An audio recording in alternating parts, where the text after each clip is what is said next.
الحمد لله رب العالمين نحمده ونستعينه ونستغفره ونعوذ بالله من شرور أنفسنا ومن سيئات أعمالنا من يهده الله فلا مضل له ومن يضلل فلا هادي له وأشهد أن لا إله إلا الله وحده لا شريك له وأشهد أن محمدا عبده ورسوله أما بعد. அன்பிற்குரிய சகோதரர்களே,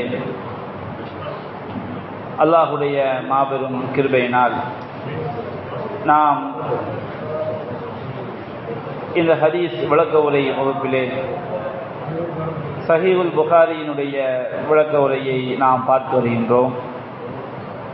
அந்த வரிசையிலே கிதாபுல் இல்ம், கல்வி என்ற தலைப்பின் கீழ் இடம்பெற்றிருக்கக்கூடிய நபிமொழிகளின் விளக்கத்தை நாம் பார்த்து வருகிறோம்.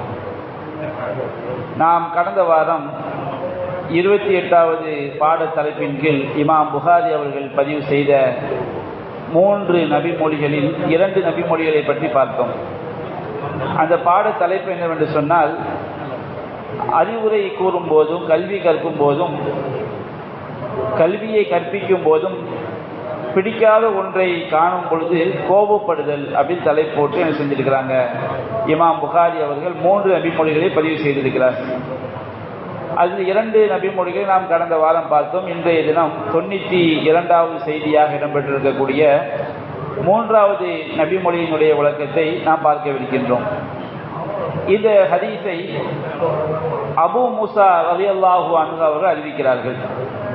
அன் அபி மூசா கால சுயில நபி ஸல்லல்லாஹு அலைஹி வஸல்லம் அன் அஷ்யாஅ கரிஹா. நபிகள் நாயகம் ஸல்லல்லாஹு அலைஹி வஸல்லம் அவர்கள் வெறுக்கக்கூடிய சிலவற்றை பற்றி கேள்வி கேட்கப்பட்டார்கள். இந்த செய்தி மற்ற அறிவிப்புகளில் விரிவாக இடம்பெற்றிருக்கிறது. நபிகள் நாயகம் ஸல்லல்லாஹு அலைஹி வஸல்லம் அவர்களிடம் சில நபித்தோழர்கள் பல்வேறு விதமான கேள்விகளை மிகவும் வற்புறுத்தி கேட்கிறார்கள். அப்படி கேட்கும் பொழுது நபிகள் நாயகம் ஸல்லல்லாஹு அலைஹி வஸல்லம் அவர்கள் கோபத்திற்கு உள்ளாகிறார்கள். கோபத்திற்கு உள்ளானவுடன் அவர்கள் மெம்பரின் மீது ஏறி, இன்றைக்கு நீங்கள் என்னிடம் எதை பற்றி கேட்டாலும் நான் அதற்கு பதில் சொல்லப் போகிறேன் என்று கோபமாக கூறுகிறார்கள். இந்த கோபமாக அவர்கள் கூறியதை பார்த்தவுடன் அதிகமான சஹாபாக்கள், நாம் இவ்வாறு கேள்விகளை கேட்டு அதனால் அல்லாஹ்வின் தூதர் இறை தூதர் கோபப்பட்டு விட்டார்களே என்ற கவலையில் அவர்கள் தங்களுடைய ஆடைகளால் தலைகளை மூடிக்கொண்டு அழ ஆரம்பிக்கின்றார்கள். ஏனென்றால் இறை தூதருடைய கோபம் என்பது சாதாரண ஒன்றல்ல, அது அல்லாஹ்வுடைய வேதனையை, இறை தண்டனையை ஏற்படுத்திவிடும். அந்த மாதிரி ஒரு கேள்விகள் ஒரு நேரத்தில் செய்கிறாங்க. சில நபித்தோழர்கள் நபிகள் நாயகம் ஸல்லல்லாஹு அலைஹி வஸல்லம் அவங்கள்ட்ட கேட்கின்றார்கள். நபிகள் நாயகம் ஸல்லல்லாஹு அலைஹி வஸல்லம் அவங்க என்ன பண்றாங்கன்னா, ஃபலம்மா அக்ஸர அலைஹி, இறை தூதர் அவர்களிடம் அதிகமாக அவர்கள் கேள்விகளை கேட்டவுடன் கலிப, அவர்கள் கோபப்பட்டார்கள். சும்மா காலலின்னாஸ், பிறகு அவர்கள் மக்களுக்கு சொன்னார்கள், சலூனி அம்மா ஷித்தும், நீங்கள் நாடியதை விரும்பியதை என்னிடம் கேளுங்கள் அப்படின்னு சொல்றாங்க.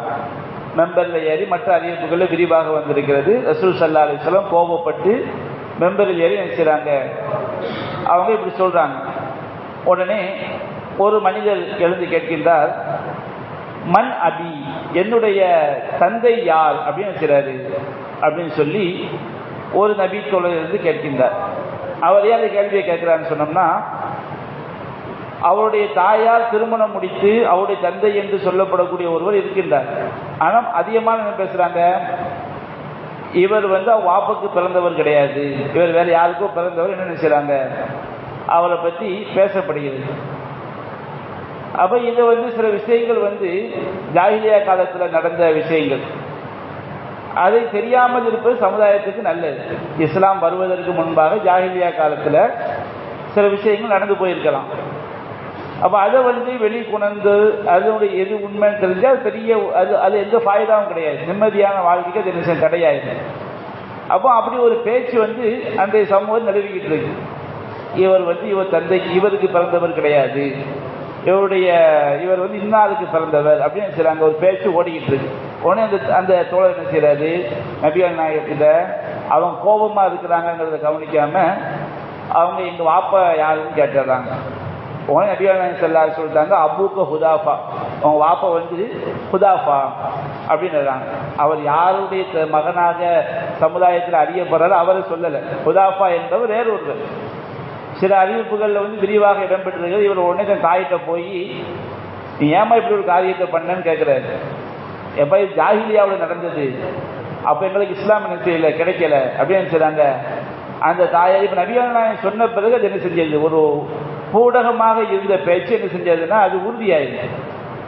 அப்போ இந்த மாதிரி இருந்துச்சுன்னா ஒரு சஹாபி வந்து கேள்வி கேட்டுறாங்க. இன்னொரு மனிதர் வந்து என்ன கேட்குறாரு, அவரும் மன் அபி யா ரசூலல்லாஹ், அல்லாஹ் என்பதில் என்னுடைய வாப்பா யாருன்னு நினைக்கிறாரு. அவரும் அதே கேள்வி கேட்கின்றார். அப்ப நபிகள் நாயகம் ஸல்லல்லாஹு அலைஹி வஸல்லம் சொல்றாங்க, அபூக்க சாலிம் மௌலா ஷைபா, உங்களுடைய தந்தை வந்து சாலிம், அவங்க சஹாபி தான், சாலிம் ரலியல்லாஹு அன்ஹு அவர்கள். அவங்க என்ன செஞ்சாங்க, அவங்க தான் நினைச்சாங்க சொல்றாங்க. மற்றொரு அறிவிப்பில் வருகின்றது, இன்னொரு நபித்தோழர் எழுந்து அறியாமை காலத்தில் மௌத்தா போன அவருடைய தந்தை குறித்து ஐநா அபி, என்னுடைய தந்தை எங்கே இருக்கிறார் அப்படின்னு கேட்குறாங்க. ரசூலுல்லாஹ் சொன்னாங்க, அபூக்க ஃபின்னார், உன்னுடைய தந்தை எங்கே இருக்கிறாங்க, நரகத்தில் இருக்கின்றார் அப்படின்னு ரசூல் ஸல்லல்லாஹு அலைஹி வஸல்லம் செஞ்சிடறாங்க, பதில் சொல்லிடுறாங்க. இப்போ கேட்கப்படக்கூடிய கேள்விகளை ஃபுல்லாக நீங்கள் பார்த்தீங்கன்னு சொன்னோம்னா ஒரு மார்க்கத்தை தெளிவு பெறுவதற்காகவோ அல்லது ஒரு சம்பவம் நடந்து அதற்குரிய மார்க்க தெளிவு என்ன என்பதற்காகவோ கேட்கக்கூடிய கேள்விகளாக இல்லை. எங்கள் வாப்பா எங்கே இருக்காரு, மறுமையில் அவர் எங்கே போவாருங்கிற கேள்வி பின்னாடி நடக்க இருக்கக்கூடிய கேள்வி. எங்கள் வாப்பா யாருன்னா ஏற்கனவே நடந்து முடிஞ்சதை பற்றிய கேள்வி. அப்போ இது வந்து ஒரு மார்க்கத்தை தெளிவுபடுத்துவதற்காக விளங்கிக் கொள்வதற்காக கேட்கக்கூடிய ஒரு கேள்வியாக அதை செய்யலை இல்லை. அப்போ அல்லாஹ் ரப்பல் ஆலமீன் இந்த சம்பவத்தின் பின்னணியில தான் ஒரு ஆயத்தை இறக்கி வைக்கின்றான். யா அய்யுஹல்லதீன ஆமனூ லா தஸ்அலூ அன் அஷ்யா, இறை நம்பிக்கையாளர்களே சில விஷயங்களை பற்றி நீங்கள் செய்யாதீங்க, கேள்வி கேட்காதீர்கள். இறை தூதர் வாழக்கூடிய காலகட்டத்தில் இறை தூதர் வந்து அவங்க கோபத்தில் சொன்னாலும் அவங்க அமைதியாக இருக்கும்போது சொன்னாலும் உண்மையை தான் சொல்லுவாங்க. அல்லாஹ்விடமிருந்து அவங்களுக்கு அறிவிக்கப்படக்கூடிய செய்தியை தான் சொல்லுவாங்க, பொய்யா சொல்ல மாட்டாங்க. மார்க்கத்தில் வந்து கோபமாக இருக்கும் பொழுது ஒன்றை பற்றி கேள்வி கேட்டால் பதில் சொல்லக்கூடாதுன்னு இருக்குது. ஆனால் இறை தூதர் ஸல்லல்லாஹு அலைஹி வஸல்லம் அவங்க வந்து கோபமாக பேசினாலும் கூட அவர்கள் வந்து பொய்யானது என்ன செய்யமான்னு சொல்ல மாட்டாங்க. நாம் என்ன செஞ்சிருவோம், கோபத்தில் வந்து தீர்ப்பை என்ன செஞ்சிருவோம், மாற்றிடுவோம் கோபம் வந்துட்டா. ஆனால் இறை தூதர் வந்து கோபமாக இருக்கணும், அமைதியாக இருக்கணும், அவங்க என்ன செய்ய மாட்டாங்க, பொய்யான விஷயத்த கோபத்துக்காண்டி சட்டத்தை மாற்றி பேச மாட்டாங்க, இல்லாத ஒன்றை என்ன செய்ய மாட்டாங்க, சொல்ல மாட்டாங்க. என்றாலும் கேட்கப்படக்கூடிய கேள்வி வந்து மார்க்கம் தொடர்பான ஒரு பின்பற்றுவதற்காக, மறுமையில் சொர்க்கம் செல்வதற்காக, அது நமக்கு மத்தியில் ஏற்பட்டிருக்கக்கூடிய பிரச்சனையை தீர்ப்பதற்கு மார்க்கத்துடைய தீர்வு என்ன என்பதை அறிவதற்காக கேட்கப்பட்ட கேள்வி கிடையாது. ஏன்னா அந்த கேள்விகள் வந்து நபிகள் நாயகத்திட்ட சஹாபாக்கள் நிறைய கேட்டிருக்காங்க. நம்ம குர்ஆனை படித்து பார்க்கும் பொழுது குர்ஆன் அல்லாஹ் சொல்லி காட்டுகின்றான், யஸ்அலூனக அனில் அஹில்லா, நபியே பிறைகளை பற்றி உம்மிடம் கேட்கிறார்கள். குர்ஆன்ல அல்லாஹ் சஹாபாக்கள் ரசூலுல்லாஹ்ட்ட கேட்ட கேள்விக்கு அல்லாஹ் பதில சொல்றான்.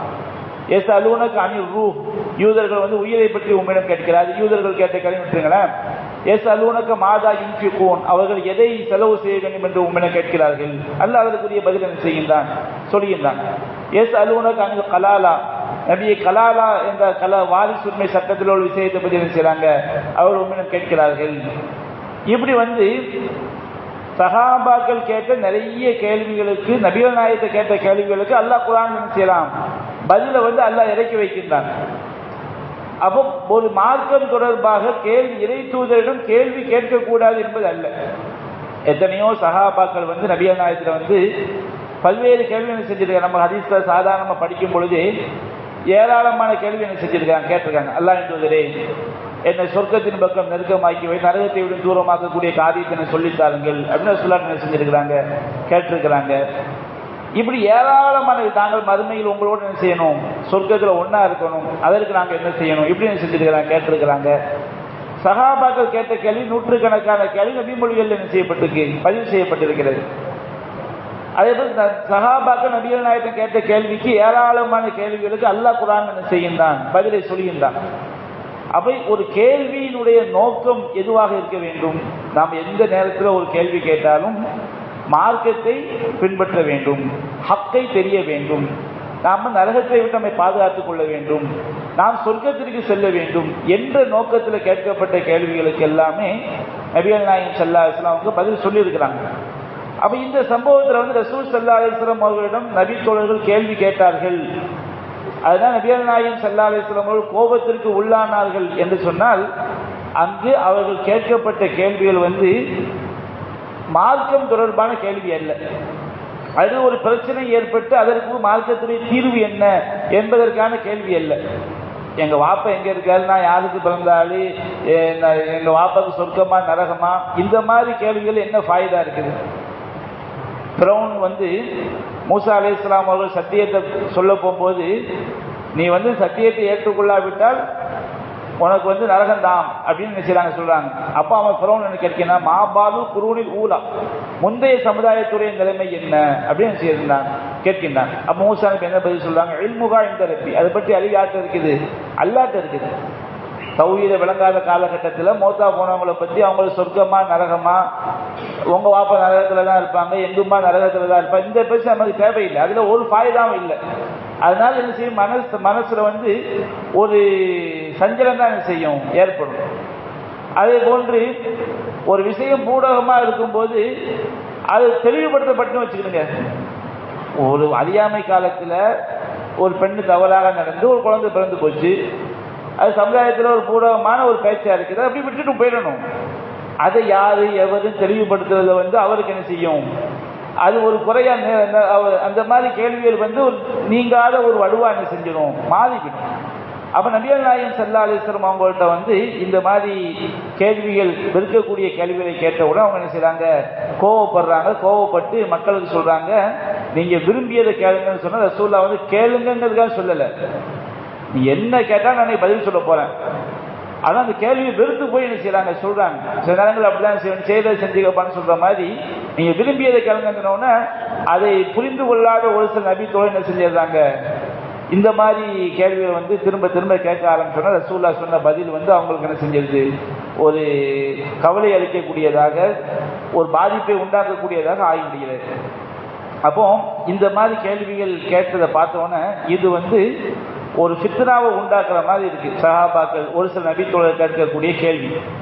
அப்போ உமர் ரலியல்லாஹு அன்ஹு என்ன செய்றாங்க, ஃபலம்மா ரஆ உமர் மாஃபி வஜீஹி, நபிகள் நாயகத்துடைய முகத்தில் உள்ள அந்த கோபத்தை பார்த்தவுடன் உமர் ரலியல்லாஹு அன்ஹு சொல்றாங்க, யா ரசூலல்லாஹ், அல்லாஹ்வின் தூதரே, இன்னா நத்தூபு இலல்லாஹி அஸ்ஸ வஜல், நாங்கள் அல்லாஹ்விடம் என்ன செய்கின்றோம், பாதுகாப்பு தேடுகிறோம், பாவ மன்னிப்பு கோருகிறோம். நாங்கள் கேட்டது வந்து தேவையில்லாத கேள்வி, இறை தூதருடைய கோபத்தை என்ன செய்து விட்டு உண்டாக்கி விட்டது.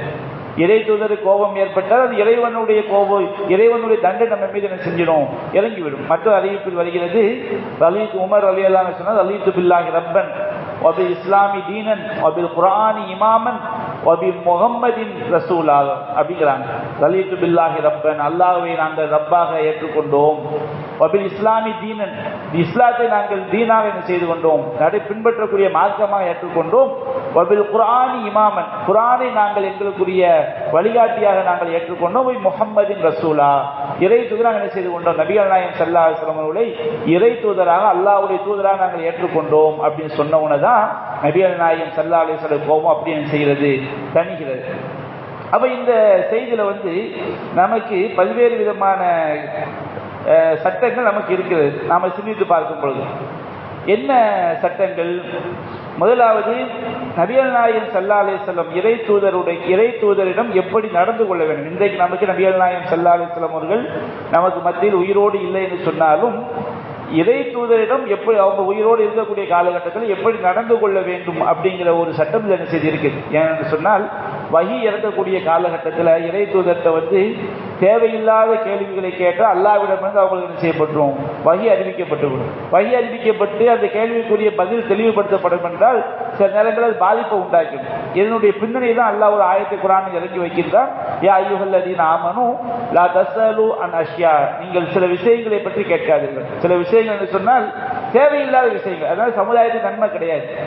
அதனால யாருக்கும் ஒரு சொர்க்கத்தை அடைவதற்கோ நரகத்தை விட்டும் தூரமாகிக் கொள்வதற்கோ எந்த ஃபாயிதாவும் அதில் என்ன செய்யாது, இருக்காது. அப்ப அந்த மாதிரி விஷயங்களை எப்படி நீங்கள் கேட்காதீர்கள். இன் துபுதலக்கும், அது உங்களுக்கு வெளிப்படுத்தப்பட்டு விடும் என்று சொன்னால் தசூக்கும், அது உங்களுக்கு என்ன செஞ்சிடும், கவலையை உண்டாக்கிடும், ஒரு தீய விளைவை என்ன செய்துவிடும், உண்டாக்கிவிடும்.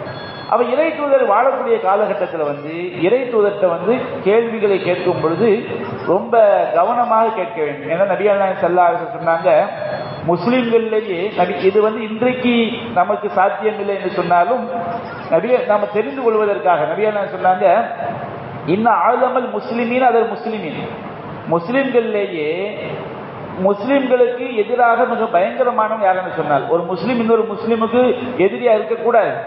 ஆனா முஸ்லிம்களிலேயே பிற முஸ்லிம்களுக்கு ரொம்ப பயங்கரமான எதிரி யாருன்னு சொன்னோம்னா, அவன் முஸ்லிம்களுக்கு ஹராமாக்கப்படாத ஒரு விஷயத்தை இறை தூதர்கிட்ட போய் கேட்டு அதன் காரணமா ஹராமாக்கப்பட்டுன்னு வச்சுக்கிடுங்க, இவன் தான் முஸ்லிம்களுக்கு தீங்கிழைத்தல ரொம்ப பயங்கரமான ஒரு மோசமான முஸ்லிம் அப்படின்னு சொல்லி காட்டுறாங்க. ஏன்னு சொன்னா அல்லாஹ் நபிகள் நாயகம் ஸல்லல்லாஹு அலைஹி வஸல்லம் மார்க்க சட்டத்தை நீங்க எடுத்துக்கிட்டீங்கன்னா, நபிகள் நாயகம் ஸல்லல்லாஹு அலைஹி வஸல்லம் வாழக்கூடிய காலகட்டத்தில் அவர்கள் மனிதர்.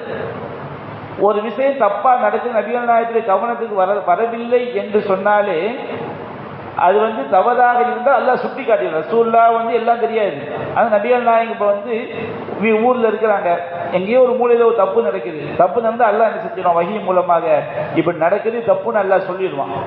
அதனால நீங்க ஹதீஸ்கள்ல பார்க்கலாம், நபிகள் நாயகம் ஸல்லல்லாஹு அலைஹி வஸல்லம் அவர்கள் உயிரோடு வாழக்கூடிய காலகட்டத்தில் மக்கள் ஒன்றை செய்து கொண்டிருந்தால் அது செய்யலாம்னு மார்க்க சட்டம். அங்க எந்த கேள்வி கேட்க மாட்டாங்க, நபிகள் நாயகத்துக்கு தெரியாத அப்படி கேட்கக்கூடாது. ஏன்னு சொன்னோம்னா நபிகள் நாயகத்துக்கு தெரியாது, அல்லாஹ்வுக்கு தெரியும். இவன் நபிகள் நாயகம் தொலை வச்சுக்கிட்டு இருக்கும்போது இப்னு அப்பாஸ் சஃபுக்கு மத்தியில் என்ன செய்யறாரு, கடந்து போறாரு, இமாம் ஜமாத் நடக்கும் போது முன்னாடி ஹதீஸை பார்த்துருக்கோம். அப்போ ஒரு கேள்வி கேட்கலாம், ரசூலுல்லாஹ் முன்னாடி தான் தொலை வச்சுக்கிட்டு இருக்கிறாங்க, பின்னாடி தான் அவர் போனாரு, அவர் சஃபுக்கு முன்னாடி போனது ரசூலுல்லாஹ்வுக்கு தெரியாது. இந்த மாதிரி கேள்வி கேட்கக்கூடாது. ஏன் கேட்கக்கூடாதுன்னு சொன்னோம்னா, ரசூலுல்லாஹ்வுக்கு தெரியாவிட்டாலும் வஹி இறங்கக்கூடிய காலகட்டத்தில் மார்க்கம் தடுத்த ஒரு செயல் நடக்கும் என்று சொன்னால் அல்லாஹ் யாருக்கு வஹி அறிவித்து விடுவான், நபிகள் நாயகம் ஸல்லல்லாஹு அலைஹி வஸல்லம் அவங்களுக்கு வஹி அறிவித்து விடுவான். சஹாபாக்கள் ஒரு கேள்வி கேட்கிறாங்க. என்ன கேள்வி கேட்கிறாங்கன்னா, தாம்பத்தியத்தில் ஈடுபடும் போது இந்திரியம் வெளிப்படும் போது அதை இடைமுடிப்பு செய்யலாமா அப்படின்னு கேட்கிறாங்க. இன்றைய காலத்தில் நம்ம காண்டம் அதெல்லாம் அணியிறாங்க பாருங்க, அந்த அன்றைய காலத்தில் இந்திரியத்தை வெளியே விடுறது. அப்ப அதுக்கு என்ன பதில் சொல்றாங்க, குன்னா நஅஸிலு வல் குர்ஆன் யன்ஸிலு, குர்ஆன் இறங்கக்கூடிய காலகட்டத்தில் நாங்கள் அஸில் செய்து கொண்டிருந்தோம், இந்த மாதிரி காரியம் நாங்கள் பண்ணிக்கிட்டு இருந்தோம். தப்பா இருந்தா குர்ஆன் என்று என்ன செஞ்சிருக்கும், தடுத்திருக்கும். ரசூலுல்லாஹ்க்கு அல்லாஹ் வஹி அறிவிச்சிருப்பான், இந்த மாதிரி நீ சஹாபாக்கள் நடந்து கொள்றாங்க, இது தப்புன்னு அல்லாஹ் என்ன செஞ்சிருப்பாங்க, தடுத்திருப்பான். ஆனா குர்ஆன் இறங்கக்கூடிய காலம் நாங்கள் செஞ்சுக்கிட்டு இருந்தோம். அதனால இது மார்க்கத்தில் என்ன கிடையாது, தடை கிடையாது அப்படிங்கிற பதில் என்ன செய்றாங்க, சஹாபாக்கள் சொல்றாங்க. அது மாதிரி ஆரம்ப காலத்தில் நோன்புடைய இரவு நேரங்கள்லையும் மனைவிமார்கள்ட்ட சேரக்கூடாதுங்கிற சட்டம் இருந்துச்சு. நோன்புடைய இரவு நேரங்கள் செய்யக்கூடாது, தாம்பத்தியம் தடைங்கிற சட்டம் இருந்துச்சு. அது நிறைய சஹாபாக்களுக்கு பெரிய பாதிப்பை உண்டாகுச்சு. இது ரசூலுல்லாஹ்வுக்கு தெரியுமா, நபிகள் நாயகம் தெரியாது. ஆனால் குர்ஆன்ல அல்லாஹ் இறக்கி வைக்கின்றான், அலிமல்லாஹு அன்னக்கும் தஹ்தானூன அன்ஃபுஸக்கும், நீங்கள் உங்களையே நீங்கள் மாய்த்துக் கொள்கின்ற அல்லாஹ் தெரிந்து விட்டான். இப்பொழுது அல்லாஹ் உங்களுக்கு என்ன செய்து விட்டான், நோன்புடைய ரமலானுடைய இரவு நேரங்களில் நீங்க என்ன செய்து கொள்ளலாம், இது இல்லறம் உங்களுக்கு அனுமதிக்கப்பட்டிருக்கிறதுன்னு அல்லாஹ் குர்ஆன் ஆயத்தை இறக்கி வைக்கின்றான். இப்படி நூற்றுக்கணக்கான சம்பவங்கள் இருக்குது. அப்ப நபிகள் நாயகம் ஸல்லல்லாஹு அலைஹி வஸல்லம் அவர்கள் வாழக்கூடிய காலகட்டத்தில் அவர்களிடம் கேள்வி கேட்கும் பொழுது ரொம்ப கவனமாக நபி தோழர்கள் நடந்து கொள்ள வேண்டும் என்று குர்ஆனுடைய எச்சரிக்கை. நபிகள் நாயகம் ஸல்லல்லாஹு அலைஹி வஸல்லம் சொன்னாங்க, யா அய்யுஹன் நாஸ் இன்னல்லாஹ கதப அலைக்குமுல் ஹஜ்ஜ ஃபஹுஜ்ஜு, அல்லாஹ் உங்கள் மீது ஹஜ்ஜை கடமையாக்கி இருக்கிறான், நீங்கள் ஹஜ் செய்யுங்கள் அப்படின்னு ரசூலுல்லாஹ் சொல்றாங்க. ஒரு வார்த்தையை ரசூலுல்லாஹ் சொல்றான்னு வச்சுக்கிடுங்க, அதுக்கு என்ன அர்த்தம்னா ஒரு தடவை செய்யுங்கன்னு அர்த்தம். இவன் ஒரு ஆளுக்கு 100 ரூபா கொடுங்கன்னு நான் சொல்ல வச்சுக்கிடுங்க, 100 ரூபா கொடுங்கன்னா எத்தனை தடவை கொடுங்கன்னு அர்த்தம், ஒரு தடவை கொடுத்தா முடிஞ்சு போச்சு. வெள்ளிக்கிழமை தோறும் கொடுங்கள், அது மாதம் தோறும் கொடுங்கள், அது நாள் தோறும் கொடுங்கன்னு சொன்னா தான் அது ரொட்டேஷன் ஆகும்னு அர்த்தம். 100 ரூபா கொடுங்கன்னு என்ன அர்த்தம், ஒரு தடவை கொடுத்தா முடிஞ்சு போச்சு. அப்ப நபிகள் நாயகம் சொன்னாங்க, அல்லாஹ் உங்களுக்கு மீது என்ன செய்திருக்கேன், நான் ஹஜ்ஜை கடமையா இருக்கேன், ஹஜ்ஜி செய்யுங்கள் அப்படின்னாங்க. அப்ப என்ன அர்த்தம், அந்த வார்த்தையிலிருந்து என்ன விளக்குது, ஹஜ்ஜி செய்யுங்கன்னா நம்ம ஒரு தடவை செஞ்சா நமக்கு என்னது போதும். அப்போ சஹாபி கேட்கணும், அல்லாஹ் தூதரே அஃபீ குல்லி ஆமீன், ஒவ்வொரு ஆண்டுமான்னு என்ன செய்றாங்க கேட்கலாம். அப்ப நபிகள் நாயகம் சொல்றாங்க, லவ் குல்து நான் ஆமான்னு சொல்லிட்டா உங்களுக்கு என்ன செஞ்சிடும் கடமை. இறை தூதர் அவங்க இஷ்டத்துக்கு சொல்ல மாட்டாங்க, அம்மா என்கிட்ட ஹவா, அவர்கள் சுய விருப்பப்படி பேச மாட்டார்கள். இன்ஹுவ இல்லா வஹீ யுஹா, அவங்க பேசக்கூடிய எல்லாமே அல்லாஹ்வின் அறிவிக்கப்படக்கூடிய செய்தி. அப்ப நீங்க கேள்வி கேட்கும் போது மறு வினாடி அல்லாஹ்வின் செய்தி வந்து ஒவ்வொரு வருஷம் ஹஜ் செய்யணும் சட்டம் போட்டா வச்சுக்கிடுங்க, நம்ம எல்லாம் பாவிகளாக தான் என்ன செய்வோம், அல்லாஹ்ட்ட போய் நிற்போம். வருஷம் வருஷம் ஹஜ் வாழ்நாளில் ஒரு தடவை செய்யறதே பெரும்பாடா இருக்கு. எவ்வளவோ மக்களுக்கு உம்ரா செய்ய முடியாம, ஹஜ்ஜுக்கு போக முடியாம உம்ரா செய்யறதையா நம்ம செஞ்சுட்டு வருவோம்னு நினைக்கிறாங்க. அது கூட முடியாத மக்கள் நினைச்சாங்க எவ்வளவோ இருக்கிறாங்க. அப்ப அல்லாஹ் ரப்பல் ஆலமீன் நபிகள் நாயகம் வாழக்கூடிய காலகட்டத்தில் வந்து அவர்களிடம் பேசும் பொழுது ரொம்ப கவனமாக செய்ய வேண்டும், பேச வேண்டும் என்பது குர்ஆனுடைய ஒரு வழிகாட்டுதல். பல்வேறு நபிகள் நாயகம் ஸல்லல்லாஹு அலைஹி வஸல்லம் ரமலான் மாசத்துல நாம இரவு தொழுகை ஜமாத்தா தொழுகிறோம், அது மார்க்கத்தில் அனுமதி இருக்குது. ஆனால் ரசூல் ஸல்லல்லாஹு அலைஹி வஸல்லம் செய்றாங்கன்னா சஹாபாக்களுக்கு 3 நாள் ஜமாத்து வச்சுட்டு மீதி நாள் வீட்டுக்குள்ள என்ன செஞ்சிடறாங்க, தொழுதறாங்க. அப்போ சஹாபாக்கள்லாம் ரசூல்லா கூட ஜமாத்தா தொழுவது வரும்போது ரசூல் சார் கடுமையாக கோவப்படுறாங்க. நீங்கள் வந்து இரவு தொழுகை ஜமாத்தா வர்றீங்க, நான் அது எனக்கு என்ன பயம் சொன்னோம்னா அது உங்களுக்கு கடமையாக்கப்பட்டுருமோ எனக்கு என்ன செய்யுது, பயமா இருக்குது அப்படிங்கிறாங்க. அப்ப அதனால ரசூல் ஸல்லல்லாஹு அலைஹி வஸல்லம் அவங்க உயிரோடு வாழக்கூடிய காலகட்டத்தில் நீங்க வீட்டில் தொழுதுக்கிடுங்க அப்படி என்று சொன்னால் என்ன அர்த்தம்? இன்றைக்கு நாம தொழுவது தவறு என்பதல்ல, நபிகள் நாயகம் வாழக்கூடிய காலகட்டத்தில் அது கடமையாக்கப்பட்டு விடுமோ ரசூலா பயந்து என்ன செஞ்சாங்க, அவங்க ஜமாத்து வைக்கிறதுக்கு பயந்தாங்க. 3-4 நாள் மட்டும் என்ன செஞ்சாங்க, ஜமாத்து வச்சாங்க. ஜமாத் தப்பு நாம வழங்கிடக்கூடாது. நபிகள் நாயகம் பயந்து எதற்காக? ஏன்னா இரவு தொழுகையினுடைய சிறப்பு ரசூலா சொல்லி இருக்கிறாங்க. யார் இமாமோடு இரவு தொழுகையை ஃபர்ஸ்ட்ல இருந்து கடைசி வரைக்கும் தொழுகிறாரோ அவருக்கு இரவு முழுவதும் தொழுத நன்மை கிடைக்கும். அப்ப நபிகள் நாயகம் வாழக்கூடிய காலம் என்பது முக்கியமான ஒரு காலகட்டம். அப்ப அந்த காலகட்டங்களில் அவங்கள்ட்ட கேள்வி கேட்கும் பொழுது தேவையற்ற கேள்வி என்ன செஞ்சிடக்கூடாது, கேட்டுவிடக்கூடாது. அவங்கள்ட்ட பேசும்போது என்ன செய்யணும், அவங்களுக்கு கோபத்தை உண்டாக்கி விடக்கூடாது. இறை தூதருடைய கோபம் என்பது மிக பயங்கரமானது. அது சாதாரண ஒரு பாதிப்பு என்ன செய்யாது, உண்டாக்காது. நாம யோசிக்கிறோம் சில விஷயங்கள் ரசூலுல்லாஹ்வுடைய சாபம் அவங்க மேல உண்டாயிரும். ஏன்னா இந்த இடத்துல நீங்க ஹதீஸை நீங்க செஞ்சு பாருங்க. நபிகள் நாயகம் ஸல்லல்லாஹு அலைஹி வஸல்லம் அவங்களுடைய முகத்துல கோப ரேகையை கோபத்தை பார்த்தவொடனே உமர் ரலியல்லாஹு அன்ஹு அவங்க என்ன அமைதிப்படுத்துறாங்க. ஏன்னா இறை தூதருடைய கோபம் என்பது சாதாரண ஒன்று அல்ல. இன்னைக்கு நமக்கு இறை தூதருடைய கோபம் உண்டாகுமானா உண்டாகும். நபிகள் நாயகம் ஸல்லல்லாஹு அலைஹி வஸல்லம் எந்தெந்த விஷயங்களை சபித்து இருக்கிறாங்களோ, யார் மேலையெல்லாம் இறை தூதருடைய சாபம் உண்டாகும் சொல்லி இருக்கிறாங்களோ அந்த காரியங்கள் நாம செஞ்சு நமக்கு சாபம் உண்டாகும். சில ஏராளமான விஷயங்களுக்கு அல்லாஹ்வுடைய சாபம் உண்டாகும் இருக்குது. லஅனத்துல்லாஹி அலல் யஹூதி வன் நஸாரா இத்தஹது குபூர் அன்பியாஇன் மஸாஜிதா. அல்லாஹ் யஹூதி நஸாராக்கள் மீது அல்லாஹ்வுடைய சாபம் உண்டாகி விட்டது. நபிமாவுடைய சமாதியை செய்து விட்டாங்க, அவங்க வணங்குமிடமா எடுத்துக்கொண்டார்கள். அப்ப இன்றைக்கு அந்த காரியத்தை செஞ்சு அல்லாஹ்வுடைய சாபம் அவங்க மேல உண்டாகும். சாபம் என்றால் அல்லாஹ்வுடைய வெறுப்பு, அல்லாஹ்வுடைய தண்டனை. அது இந்த உலகத்துல கிடைக்கும், அது மறுமையில கிடைக்கும். இதே நபிகள் நாயகம் சில விஷயங்கள் சபிச்சிருக்கிறாங்க, அது இன்னைக்கு நாம செஞ்சா நமக்கு அந்த சாபம் உண்டாகும். லஅன ரசூலுல்லாஹி ஸல்லல்லாஹு அலைஹி வஸல்லம் ஆக்கிலர் ரிபா வ மூக்கிலஹு வ காத்திபஹு ஷாஹிதை. வட்டி வாங்கக்கூடியவன், வட்டி கொடுக்கக்கூடியவன், அதை கணக்கு எழுதக்கூடியவன், அதற்கு சாட்சி கையெழுத்து போடக்கூடிய 2 பேர், இவர்கள் நபிகள் நாயகம் சபித்தார்கள். சபித்தார்கள் என்ன அர்த்தம்? இன்னைக்கு நாம ரசூலுல்லாஹ்வுடைய சாபம் என்பது அல்லாஹ்வுடைய தண்டனையை பெற்று தரக்கூடியது. அப்ப இறை தூதருடைய கோபத்தை நம்ம என்ன செஞ்சிடக்கூடாது, சாதாரணமாக எடுத்துக்கொள்ளக்கூடாது. இறை தூதர் எந்தெந்த விஷயங்கள் சபிச்சாங்களோ அது கியாமத் நாள் வரைக்கும் அந்த பாவத்தை செய்யறவங்களுக்கு அந்த சாபம் உண்டாகத்தான் செய்யும்.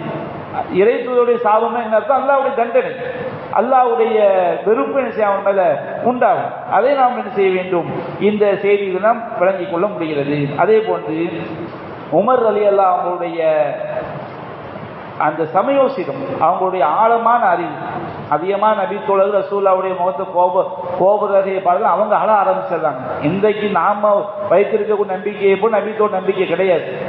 இறை தூதர்களுடைய முகத்துல கோபத்தை பார்த்தவொடனே எல்லா சஹாபாக்களும் முகத்தை மூடிக்கொண்டு அப்படியே தேம்பி அழுகுறாங்க. ஹதீஸ்ல வருது வலகும் ஹனீன் அப்படின்னு சொன்னோம்னா தேம்பி சத்தம் வெளியே கேட்கிற மாதிரி சஹாபாக்கள் அழுகுறாங்க. இறை தூதருடைய கோபம் என்று அவ்வளவு சாதாரண ஒரு விஷயம் கிடையாதுன்னு அவங்க விளங்கி வச்சிருந்திருக்கிறாங்க. அது அவ்வளவு டேஞ்சரானது, அவ்வளவு பாதிப்பானது. அப்ப எல்லா நபி தோழர்களும் அந்த சபையிலிருந்து எல்லா நபி தோழர்களும் அழும் பொழுது உமர் ரலியல்லாஹு அன்ஹு எவ்வளவு சமயோசிதமாக இறை தூதருடைய கோபத்தை தணிக்கிறார்கள். அல்லாஹ்வின் தூதரே, நாங்கள் ரலீது பில்லாஹி ரப்பன், அந்த ஒவ்வொரு வார்த்தையும் சாதாரண ஒரு வார்த்தை கிடையாது. அல்லாஹ்வை நாங்கள் ரப்பாக ஏற்றுக்கொண்டோம். அதுல எங்களுக்கு எங்க வாப்பா எங்க இருக்காரு, எங்க தகப்பனார் யாரு, நான் யாருக்கு பிறந்தேன், இந்த மாதிரி கேள்விலாம் நபியா இல்லையா சந்தேகப்படுற மாதிரி ஒரு கேள்வியா கூட இருக்கலாம். இவர் சொல்றது சரியா அப்படின்னு சந்தேகப்படுற மாதிரி கேள்வியாக கூட அமைஞ்சிருக்கலாம். அதனால தான் அவங்க என்ன சொல்றாங்க, அல்லாஹ்வை நாங்கள் ரப்பா ஏற்றுக்கிட்டோம், அவன் தான் எல்லாத்தையும் படைத்து பரிபாலிக்கக்கூடிய இறைவன். இஸ்லாமி தீனன், இஸ்லாத்தை நாங்கள் பின்பற்றக்கூடிய நிறைய நாங்கள் பொருந்தி கொண்டோம். இந்த மாதிரி கேள்வி நாங்கள் நீ கேட்க மாட்டோம், எங்களுக்கு இஸ்லாம் தான் உண்மையான மார்க்கம், நாங்கள் சந்தேகப்பட்டு கேட்க நீங்க என்ன செஞ்சிடாதீங்க, நினைச்சிடக்கூடாது. ஒரு சில ஆளுக்கு கேட்டாலும் அவர்கள் கேட்ட கேள்வியினுடைய விதம் தவறாக இருந்தாலும் அவங்களுக்கும் சேர்த்து உமர் சொல்றாங்க, குர்ஆனி இமாமா, நாங்கள் குர்ஆனை எங்களுடைய முன்மாதிரியாக வழிகாட்டியாக நாங்கள் ஏற்றுக்கொண்டோம். அதே போன்று வபி முஹம்மதின் ரசூலா, முகமது நாங்கள் அல்லாஹ்வுடைய தூதராக ஏற்றுக்கொண்டோம். எங்கள்கிட்ட அந்த கடுகளவு கூட என்ன கிடையாது, சந்தேகம் கிடையாது. நபி தோழர்கள் எந்த அளவிற்கு அவங்க இறையச்சம் உடையவர்களாக இறை தூதர் கட்டுப்படக்கூடியவர்களாக இருந்தார்கள் என்பதற்குரிய சான்றும் கிடைக்கிறது. நாம் எப்படி நம்முடைய மனநிலையை நம்பிக்கை அமைத்துக் கொள்ள வேண்டும் என்பதை நமக்கு இதிலிருந்து என்ன செய்கிறது, கிடைக்கிறது. உமர் ரலியல்லாஹு அவங்களுடைய சமயோசிதம், அவங்களுக்கு இருந்த ஆழ்ந்த அறிவும் நமக்கு என்ன செய்கிறது, கிடைக்கிறது. அப்போ இஸ்லாத்துடைய அடிப்படை என்பது இதுதான். அல்லாஹ் ரப்பு நமக்கு இஸ்லாம் மார்க்கம், குர்ஆன் நம்முடைய வழிகாட்டி, நபிகள் நாயகம் ஸல்லல்லாஹு அலைஹி வஸல்லம் அவர்கள் நம்முடைய இறை தூதர். இதுதான் இஸ்லாத்துடைய அடிப்படைகள் என்பதை இந்த செய்தி நமக்கு என்ன செய்கிறது, எடுத்து காட்டுகிறது.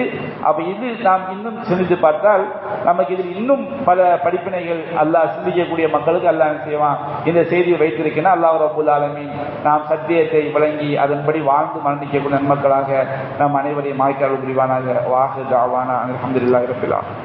அஸ்ஸலாமு அலைக்கும் வரஹ்மத்துல்லாஹி வபரகாத்துஹு. சுப்ஹானல்லாஹ்.